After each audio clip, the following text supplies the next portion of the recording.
Par contre, il y a des choses qui sont effectivement une illusion. Et on va parler de ça ce matin. À commencer par la politique. Souvent, on regarde les présidents, on pense que ce sont eux qui nous gouvernent. Voilà, on voit Maduro se faire enlever au Venezuela, on pense que c'est la réalité. Tous les projecteurs sont sur ça. Et on regarde par exemple à Poutine de la Russie, qui joue la carte du méchant, le méchant russe, qu'il faut éliminer. Ensuite, on regarde à Trump, qui joue la carte du fou, un peu impulsif, qui fait un peu tout et n'importe quoi. Pendant que eux, les Européens, les Canadiens, les présidents comme Macron, Carney, ils jouent la carte des gentils, la carte des alliés, la carte des sages. Mais ce qu'il faut comprendre, c'est que tout ça, c'est un jeu politique. En géopolitique, on parle de ça. Je ne vous parle pas aujourd'hui de théorie du complot, je vous parle vraiment de faits réels. Il faut comprendre que chacun a un rôle, chacun a des intérêts. Et souvent, ils vont faire de la politique un spectacle, un show, pour capter notre attention, pour capter notre conscience, pour mieux contrôler.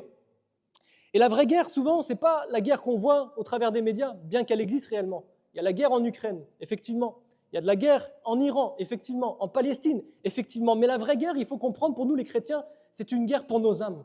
C'est une guerre pour contrôler notre conscience, pour contrôler notre esprit, pour voler nos âmes.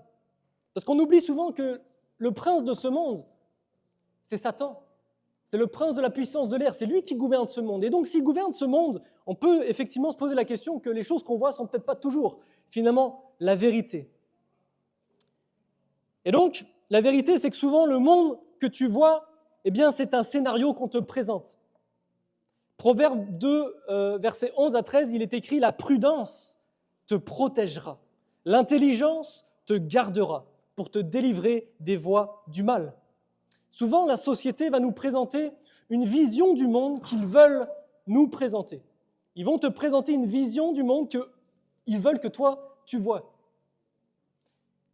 Schopenhauer, un grand intellectuel allemand, avait écrit un livre. Il avait écrit « Notre monde comme représentation ». En gros, il a dit « Tu ne vois pas le monde tel qu'il est lorsque tu vas sur les réseaux sociaux, lorsque tu écoutes la télé, mais tel qu'on veut te le montrer. Tu ne vois pas le monde dans sa vraie réalité, mais tu vois une illusion du monde.